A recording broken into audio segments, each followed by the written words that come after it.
नमस्कार, स्वागत है आपका बात देवभूमि की। मैं हूं आपके साथ सचिन चौहान। धामी कैबिनेट सरकार में अवैध कब्जों और अतिक्रमण को लेकर लाए जाने वाले अध्यादेश को मंजूरी दे दी गई है और इसके तहत बहुत ही सख्त प्रावधान इसमें किए गए हैं।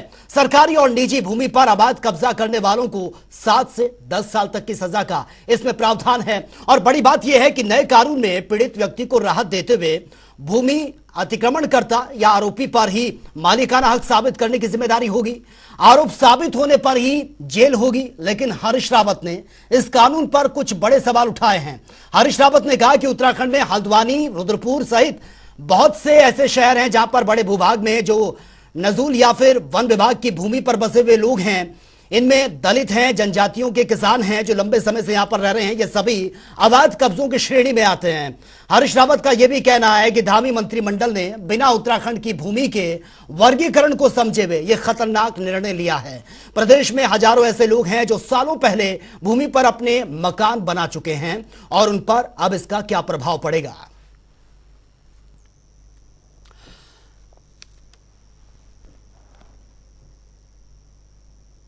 तो देखिए, सख्त कानून तो यह बन गया है और इसकी तारीफ भी हो रही है कि यह बहुत जरूरी था, क्योंकि देवभूमि में जिस तरह से अतिक्रमण का जाल इस तरह से आगे बढ़ रहा था कि वहां के लोगों की अपनी ही जमीन बचाना मुश्किल हो गया था। बाहर के लोग वहां पर पहुंच रहे हैं, कोई अपना फार्म हाउस बना रहा है, कोई होटल बना रहा है, नदी नालों के आसपास इंस्टीट्यूट्स पर अब गए लोग झुग्गी झोंपड़ियों में रहने लगे हैं और ये कब बसे, कैसे बसे, किसी को कोई खबर नहीं है। अब इस पर सवाल भी उठ रहे हैं इस कानून पर कि बिना होमवर्क किए ही इसको कैसे बना दिया गया है। आज इसी मुद्दे पर विस्तार से चर्चा भी करेंगे। कुछ खास मेहमान हमारे साथ बने हुए हैं, उनसे इंट्रोड्यूस करवा देता हूं। तुषार कपूर है, कपिल हमारे साथ बने हैं, कांग्रेस के स्पोक्स पर्सन है, सर स्वागत है आपका। Sachin Gupta, BJP spokes person, sir आपका भी स्वागत है। अनुपम खत्री यूकेडी से हमारे साथ बने हुए, सर आपका भी स्वागत है। सबसे पहले शुरुआत सचिन गुप्ता जी मैं आपसे करना चाहूंगा। सख्त कानून या फिर यह कहें कि धामी सरकार का मास्टर स्ट्रोक, एक के बाद एक नए कानून लेकर धामी सरकार आ रही है, यह बहुत पहले हो जाना चाहिए था, हालांकि देर समय लेकिन शुरुआत तो हुई। लेकिन अब इस पर सवाल भी उठ रहे हैं कि बिना होमवर्क करे ये थोपने का काम किया जा रहा है कि आप अपनी मनमर्जी से बिना सुझाव लिए, बिना जाने, बिना परिस्थितियों को समझे कानून बना देते हैं, बिना सोचे समझे, बिना विपक्ष की राय लिए। और ये खुद हरीश रावत ने कहा है, वो सवाल उठा रहे हैं इस पर। आपने कहा है कि ये कानून आया और कानून वर्तमान की जरूरत भी था, इसी को देखते हुए इस कानून को बनाया गया है। और जहां तक बात रही है जल्दबाजी की या जल्दबाजी में इस कानून को बनाया गया, ऐसा नहीं है। सरकार काफी लंबे समय से इसका अध्ययन कर रही थी और इससे पूरा इस विषय पर चर्चा करने के बाद ही जो है सरकार ने इसको कानून का रूप देने का काम शुरू किया है। ठीक है। और जहां तक बात कांग्रेस की है, कांग्रेस का तो लगभग एक लंबा दशक रहा है उनका जो है कार्यकाल का, तो इतना सोचा समझा कि लोगों ने जब सारी संपत्तियां पे जो है कब्जे कर लिए, अवैध कब्जे, कहां से कौन आके बैठ गया, कौन कहां से क्या निर्माण कर रहा है, इसका कोई लेखा जोखा सरकार के पास में। सरकार ने, कांग्रेस सरकार ने इतना सोचा कि वो आज तक कानून के बारे में नहीं मुझे लग रहा है सोच पाई है। तो वर्तमान की धामी सरकार ने अगर इस पे सोचा है, और निश्चित रूप से जो अतिक्रमण एक ऐसा श्राप है जिसके कारण जो है आम जनमानस भी जो है कहीं ना कहीं जो है इसके दुष्परिणाम को भुगतता है, क्योंकि जब नदी नाले खाले छोटे होते चले जाते हैं तो निश्चित रूप से बाढ़ की स्थिति और ओवरफ्लो की स्थिति आती है जो बस्ती के लोगों को जो है प्रभावित करती है। तो अतिक्रमण पे जो कानून बना है निश्चित रूप से आम जन जीवन को भी लाभ होगा, और जिन लोगों ने अवैध रूप से कब्जे करके जो सरकारी संपत्ति को जो है बिल्कुल अपना मान के जो है वो बैठे, तो निश्चित रूप से उनसे भी जो सरकारी। ठीक है, लेकिन सचिन गुप्ता जी सवाल ये भी उठ रहा है, लोग पूछ रहे हैं कि ये कानून तो बना दिया गया, इसको इंप्लीमेंट करने की सरकार अब जिस तरह से कोशिशों में लगी है, लेकिन सवाल यह भी उठ रहा है कि इसके प्रावधान क्या है, सजा के प्रावधान क्या होंगे। और जो अतिक्रमण की बात सामने आ रही है, ये सिर्फ जो सरकारी जमीन है उसको लेकर ये कानून है, या फिर जो किसी की निजी संपत्ति होती है उस पर कोई और कब्जा करके बैठ जाता है उसके लिए भी ये लागू होगा? बिल्कुल, जो ये कानून आ रहा है, जो ये अधिनियम आ रहा है, ये निश्चित रूप से जो है जो लोग किसी की निजी संपत्ति है उस पर कोई लोग जो है जबरदस्त जो है जिनको हम कहते हैं भूमाफिया के रूप में वो कब्जा करके बैठ जाते हैं, उनकी जमीनें खाली नहीं करते, और वो बेचारा जो है अपनी पूरे जीवन भर की पूंजी लगाकर जो है उसके लिए जो है परेशान रहता है और उसको कहीं भी न्याय नहीं मिल पाता है, ना चौकी थाने में, और उसे पता है कि मैं कोर्ट जाऊंगा तो सालों साल उस कोर्ट में जो है मेरे को लग जाएंगे। तो निश्चित रूप से जो है निजी भूमि वाले को भी जो है इसका लाभ मिलेगा, और इससे जैसा कि एक कानून में इसमें एक बात और आगे कही गई है कि जिस व्यक्ति ने कब्जा कर रखा है, अगर वो अपना कब्जा कानूनी रूप से इस पे साबित करता है कि कानूनी रूप से मेरा कब्जा है, तो निश्चित रूप से उसको राहत मिलेगी। लेकिन अगर अवैध पाया गया, चाहे वो निजी पे चाहे सरकारी पे, तो निश्चित रूप से जो है उस पर सजा का प्रावधान है 5 से 10 साल का, निश्चित रूप से उसको सजा भी भुगतने। ठीक है सचिन गुप्ता जी, आपके पास मैं आऊंगा। हालांकि ये काम बहुत पहले हो जाना चाहिए था, आपकी सरकार भी रही इससे पहले, और समय समय पर जो एक ट्रेंड चला आ रहा है उत्तराखंड में, पहले कांग्रेस बीजेपी, ये काम बहुत पहले हो जाना चाहिए था। चलिए, कदम उठाया है, स्वागत योग्य है, लेकिन कांग्रेस को थोड़ी आपत्ति है। कांग्रेस के स्पोक्स पर्सन भी हमारे साथ बने हुए हैं। तुषार कपिल जी, सरकार अगर कोई अच्छा काम कर रही है, और अतिक्रमण को लेकर तो विपक्ष भी सवाल उठाता है कि देखिए बाहर के लोग आकर बस गए हैं, किसी का फार्म हाउस है, किसी का रेस्टोरेंट है, झुग्गी झोपड़ियां, नदी नाले सब कुछ ऑक्यूपाइड हो गए हैं। अब जब सरकार इस पर कदम आगे बढ़ा रही है तो फिर आपत्ति क्यों?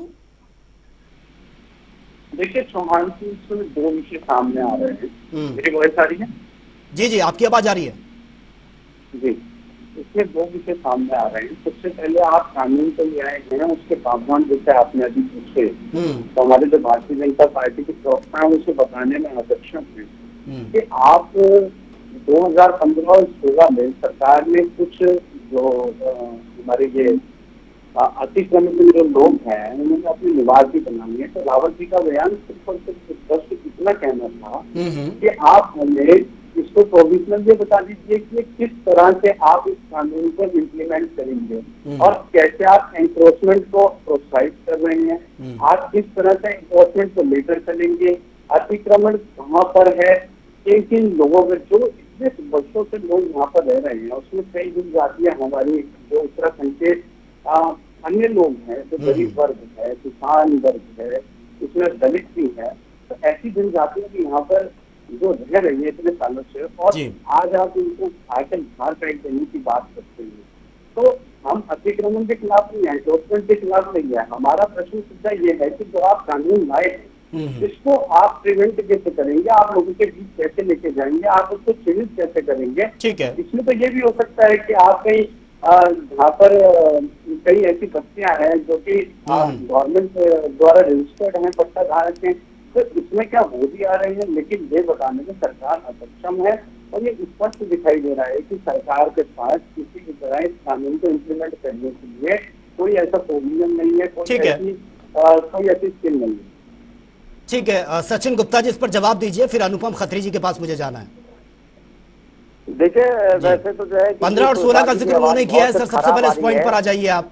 15 और 16 का जिक्र उन्होंने किया है जी, लेकिन मेरे को क्योंकि तुषार जी की आवाज बहुत क्लियर नहीं आ रही है, लेकिन 15-16 का क्या जिक्र किया मेरे अभी तक मेरे को मैं बता देता हूँ। साल 2015 और 16 में सरकारी भूमि के लगभग 2 लाख कब्जेदारियों को तत्काल सरकार ने नियमित किया था। अब उनको लेकर सवाल उठ रहा है कि इस अध्यादेश में जिस कानून की आप बात कर रहे हैं उसमें जिक्र किया गया है इसका, ये उन्होंने पूछा है। देखिए मैं ये बताना चाहता हूँ कि सरकार जो है अपने आप में अधिकृत होती है। सरकार के पास अपने जो है स्पेशल पावर्स होती है कि अगर सरकार ने किसी को अधिकृत किया होगा तो निश्चित रूप से उससे अध्ययन करके किस नियम के तहत जो है सरकार ने उनको जमीनें दी है, किस नियम के तहत उनको अलॉट की गई, और निश्चित रूप से जो है सरकारी नियम के तहत जो है वो कब्जा धारक जो है सरकारी भूमि का पट्टा धारक होता है, निश्चित रूप से उसको उसी के तहत जो है व्यवस्था देखी जाएगी। अभी ये कानून बन रहा है और कानून आने के बाद जो है इसके अंदर और क्या क्या प्रावधान दिए जाएंगे, तो निश्चित रूप से एक बार कानून बन के आ जाए तो उसका जो है सभी को जो है उसके सामने आ जाएगा। लेकिन सचिन गुप्ता जी, हर्ष रावत कह रहे हैं तो बहुत खतरनाक कानून है। वो कह रहे हैं कि जो लंबे समय से जिनकी पीढ़ी दर पीढ़ी चली आ रही है उन पे क्या दुष्प्रभाव पड़ेगा, उनको कैसे मैनेज करेंगे?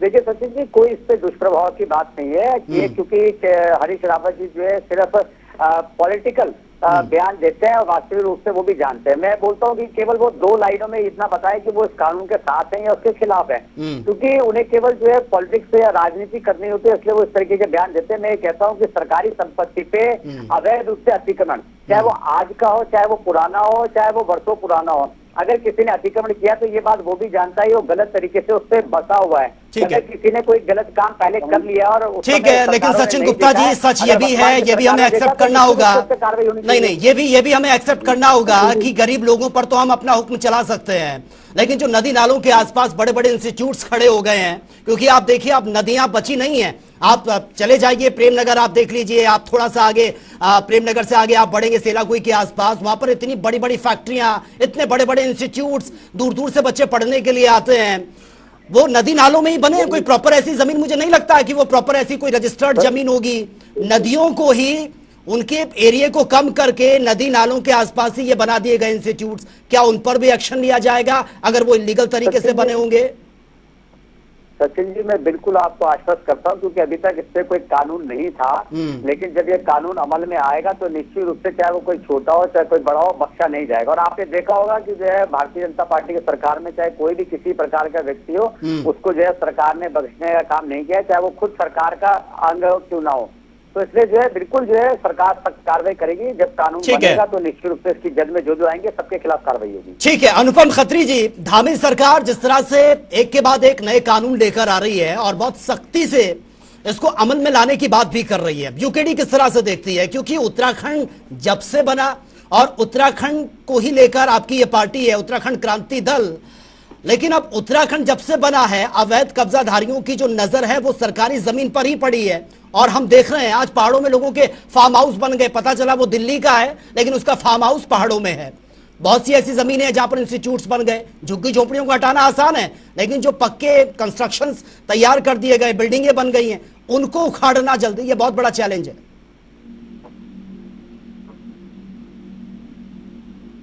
अनुपम खत्री जी, आपको आवाज मिल पा रही है सर?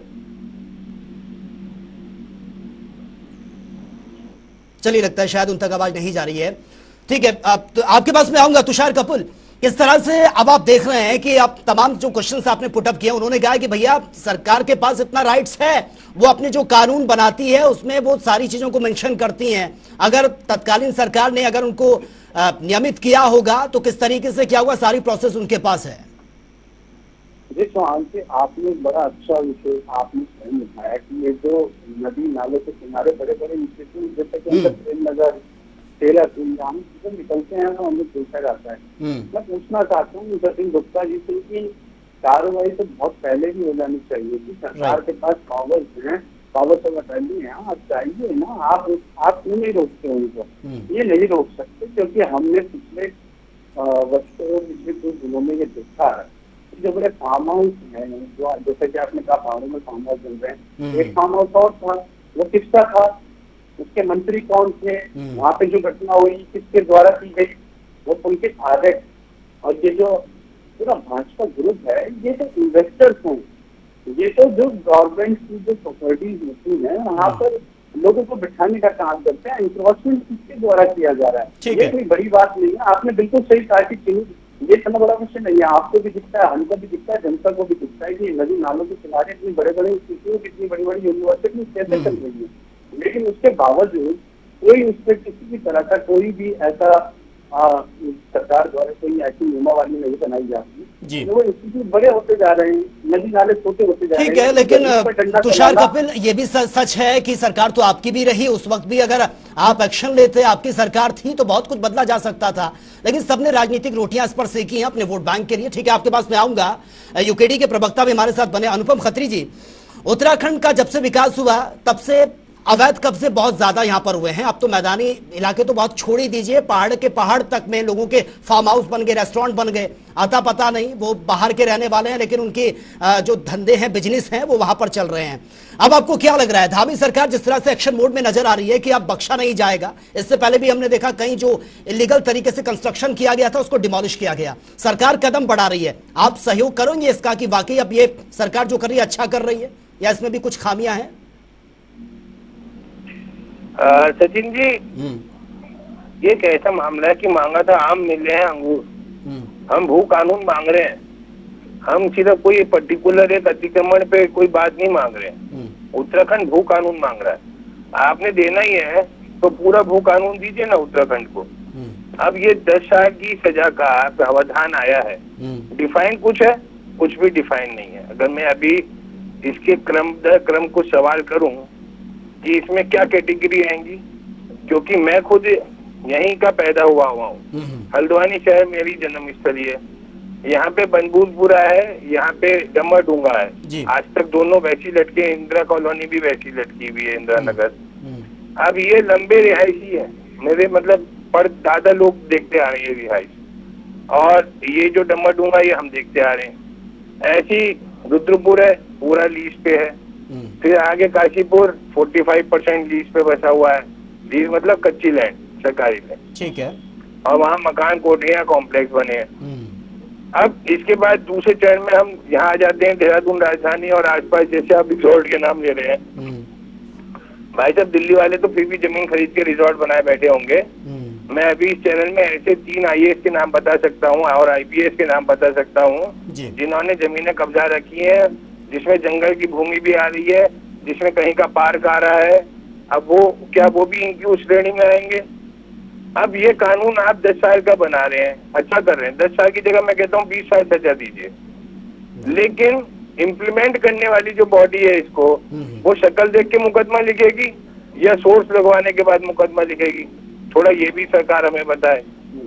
हो ये रहा है कि धूल में लठ मारी जा रही है। आप समझते हैं धूल में लठ मारना? हमने मांगे नकल को रोको तो इन्होंने एक नकल कानून दिया। हमने मांगा लोक आयुक्त दो तो इन्होंने UCC लाके लगा दी।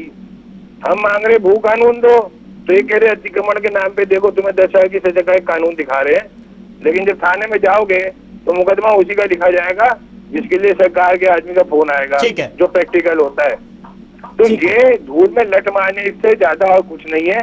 मैं इस तरह के लॉलीपॉप वाले कानूनों को तो मैं नहीं, हम ना यूकेडी मानती है और ना हम मानेंगे। ठीक है, सचिन गुप्ता जी रिस्पॉन्ड कीजिए। और अगर धामी जी एक्शन मोड में है और धामी जी वाकई उत्तराखंड के भले के लिए है तो भू कानून लागू कराइए, संपूर्ण भू कानून। जो भू कानून बनाया गया था उसे उस तरीके से लागू कराइए जिसे खुद पूर्त किया भाजपा नहीं बैठ। सचिन जी,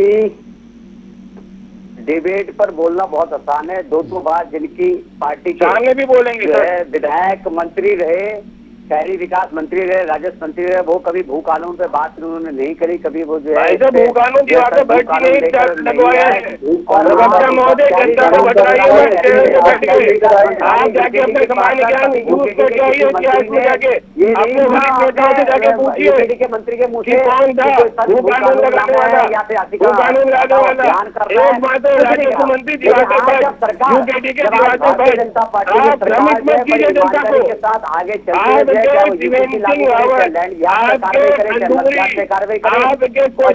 आपके इन लोगों ने खोला और आज जमीनों को देख रही है बना दिया। 2 से 0 नहीं है। जनता है, ये जनता सवाल सिखाती है आपने जिस तरीके से उत्तराखंड की जनता। ठीक है सर, आप दोनों को रोकना चाहूंगा मैं। ठीक है, ने यूकेडी को देखा यहाँ पर। समय का भी अभाव है सर, फैक्ट पे बात होनी चाहिए। ये राजनीति नहीं चमकानी है, यहाँ राजनीति नहीं चमकानी है सर, फैक्ट पे बात होनी चाहिए। अगर कानून को जिसको नहीं, मैं आप दोनों को बोल रहा हूँ सर। ठीक है, तुषार कपिल जी कुछ कह रहे हैं, उनको सुन लेते हैं। भू कानून मांग रहा है उत्तराखंड, भू कानून दीजिए ना। ठीक है, और ये 10 साल का जो कानून लाने वाले हैं, जैसे UCC लाने वाले हैं। तुषार कपिल जी अपनी बात रखिए सर, समय का अभाव है मेरे पास। उसमें लिखे कितने ड्राफ्ट तक इन्हें पता नहीं है, ड्राफ्ट बनाते नहीं है, ड्राफ्ट का सपना आता है, पूरा आगे बढ़ जाते हैं और चैनलों में डिबेट करवाना शुरू करवा देते हैं। ठीक है, तुषार कपिल जी अपनी बात रखिए सर। जी सचिन जी, मैं इस बात से कहना चाहता हूँ कि अगर इस तरह का कानून, क्योंकि ये बड़ी अच्छी बात कही अनुभवी व्यक्ति जी ने कि सबसे पहले भारतीय जनता पार्टी ने चुनाव से पहले ये आवाज उठाई कि भू कानून आना चाहिए। ये तो हर समस्या का समाधान तो भू कानून ही है। एट दी एंड आप अतिक्रमण एनक्रोचमेंट को भी भूल जाइए आप भू कानून, लेकिन जो आप कानून ला रहे हैं अभी तक भारतीय जनता पार्टी उसको बताने में और भी सरकार चल रही है कि कैसे इम्प्लीमेंट करेंगे। सारे मंत्रालय आपने अपने पास रखे हुए हैं, आपके मंत्रालय का बंटवारा नहीं हो पा रहा है, सब कुछ आप हैंडल कर रहे हैं, कानून बनाकर आप जनता पर वोट देते हैं। क्या आप इसको देखिए, समझिए, ये तो जनता जो इनको सत्ता में बिठाया और जो परेशान है आज ठीक है। जनता इनकी तरफ देख रही है। अपनी तरफ से मंत्रालय सब इनके पास है, जिसका मन करेगा उसका घर तोड़ेंगे, वहाँ बिल्डोजर चलेगा। लेकिन स्थिति क्या है उसको क्लियर कैसे करेंगे, नहीं। इम्प्लीमेंट कैसे करेंगे, ये नहीं समझ आ रहा। नहीं, तुषार कपिल जी, जिसका मन करेगा उसका घर तोड़ेंगे, ये समझ में नहीं आ रहा है। क्या हो रहा है सचिन जी? यही तो इस सरकार की मंशा है, यही तो इस सरकार की मंशा है।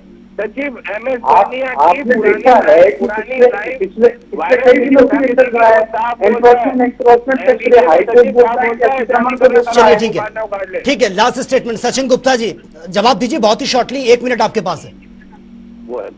देखिए, तुषार जी ने जिस प्रकार से कहा कि जो है जिसका मन करेगा उसका मकान तोड़ेंगे, तो ऐसा नहीं है। सरकार ने पहले ही उसमें स्पष्ट कर दिया है कि यदि किसी के पास जो है कोई भी दस्तावेज सरकारी होगा या उसका निजी होगा या उसको कहीं से गिफ्टेड होगा या कहीं से जो है उसको ये किसी भी संपत्ति को जो है कहीं से भी उसको जो है लीगली मिली होगी, तो निश्चित रूप से सरकार उसका पक्ष सुनेगी। और ऐसे नहीं है कि जो है कोई अंधा कानून है, ये कानून एक जनहित के लिए लागू हो रहा है, जिसमें निजी और सरकारी संपत्तियां दोनों का जो है महत्व है। तो इसलिए जो है कृपया करके जो है हर कानून को बनने से पहले, उसका कानून बाहर आने से पहले आप उसके अंदर जो है कमियां दिखा के लोगों को डराना बहकाना, डराना धमकाना शुरू कर देते हैं। ये कांग्रेस का जो रवैया है वो बिल्कुल ठीक नहीं है।